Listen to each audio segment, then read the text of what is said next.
speaking of Max's Kansas City, I believe I have Peter Crowley on the phone. Is that true, Peter? Yes, indeed. Here I am. Well, hi. How are you? I'm doing well. No jet lag when you come from the south. Oh, right. You're coming up from Florida. Did you just come up today? Very early this morning, yes. Well, thanks for being awake. You've got a long night ahead of you, don't you? It looks like it's going to be a marathon. And a handful of days. You are the man who really created the Max's scene. Well, the second Max's scene, yes. There was a scene there in the late '60s, early '70s, involving the Velvet Underground and Stooges and all that sort of thing. Although I was a customer there, I hadn't begun to work there until 1974. And how is it that you came to work there? Was it There was a new owner, and he needed somebody to do the music and art. So now here you are in 2012. Miraculously. Do you feel some responsibility to having reunions and to sort of checking in with people from the scene? Well, I just do it because it's kind of fun, something to do, and trying to keep Max's a little bit in the public eye. As you know, CBGB's gets most of the attention. Yeah. Even though we did, similar type stuff. Well, a lot of the same artists played at both places. Yes, indeed, they did. Do you have a disastrous show booking story that you'd like to tell the listeners? Well, Sid. Everything about the Sid shows was a disaster. Well, you can hear it on the various bootlegs of Sid Sings at Max's Kansas City. And what about your personal dealings with him at that time? He was completely out of it, and Nancy was a pain in the neck, as the whole world already knows. Right, yeah. Yeah, that's been pretty well documented, I guess. Yes, indeed. When you put this reunion together, how was it tracking people down? Were there people that you really hadn't heard from in a long time, or have you really been in touch with a lot of the core Max's people? Because of Facebook, we're all pretty much in touch with one another, so it wasn't that difficult. Are there any success stories from people from the Max's alumni about people that might have been in bands where they're in a completely different place now? Well, sure. I mean, if you want, we can list, Blondie and Talking Heads and Cheap Trick and Madonna and, a whole bunch that are probably not terribly interested in Max's anymore because they went on to have fabulous careers. The people I'm putting on this weekend are the people who are equally talented to all of those, but who didn't catch a break in the music business, and so they're still available to play in a club. Mm-hmm.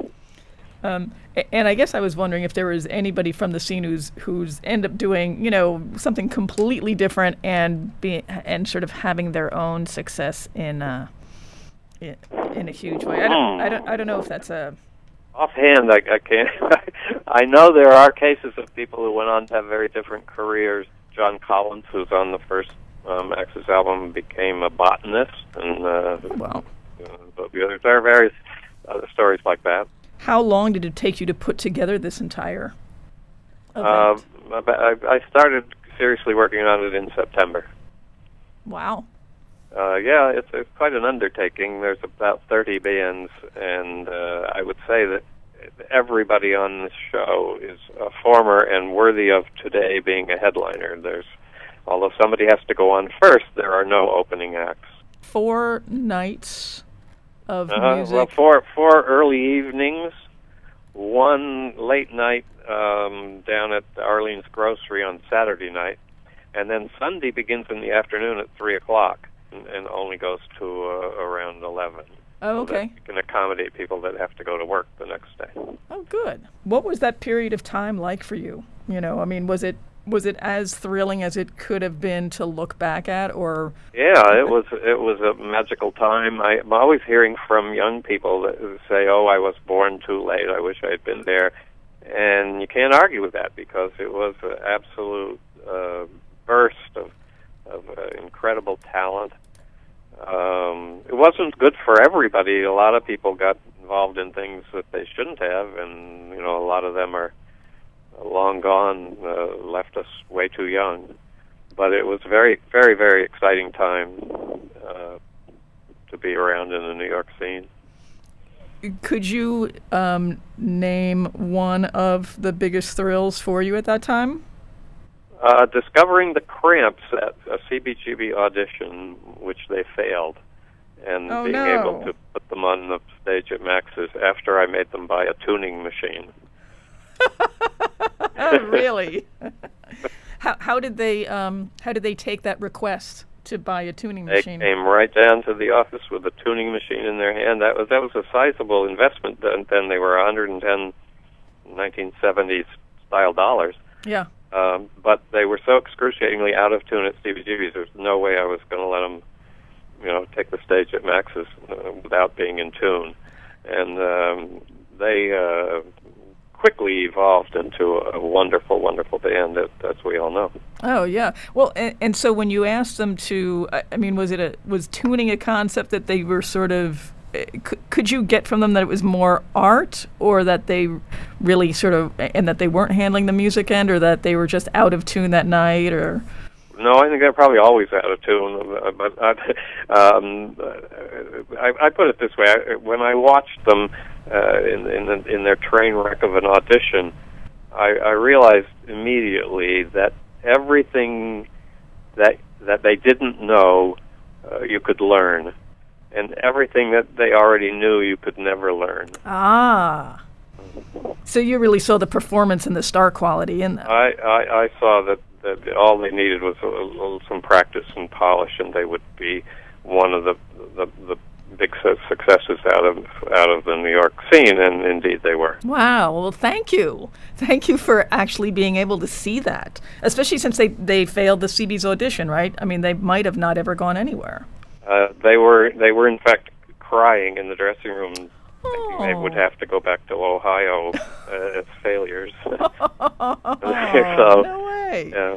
Wow! And of all the reason I love them so much is because they're one of the few successful bands out of Max's Kansas City that actually said thank you to me in interviews and things like that. Most of them, once they are successful, they forget where they came from. Well, that's kind of sad, but and you are still flying the flag of Max's. And what's most sad is that so much talent never made it because the music business is such a hole, right? Yes. Worthless pain in the neck, and that's the bands that I'm putting on this weekend. Is the ones that if the only reason you don't know them is because the music business stinks. I don't mean you personally, but people out there that are maybe listening. These are bands that are as good as any of the ones, famous ones. Can I just ask what happened? Didn't Max's sort of close really quickly? Max's went down kind of slow for the last year. It was kind of excruciating. Personal problems of the owners, as far as I want to go with that. Okay. Where did you go after Max's closed? I went to work for a booking agency that booked studio musicians. So it's just a job. Okay.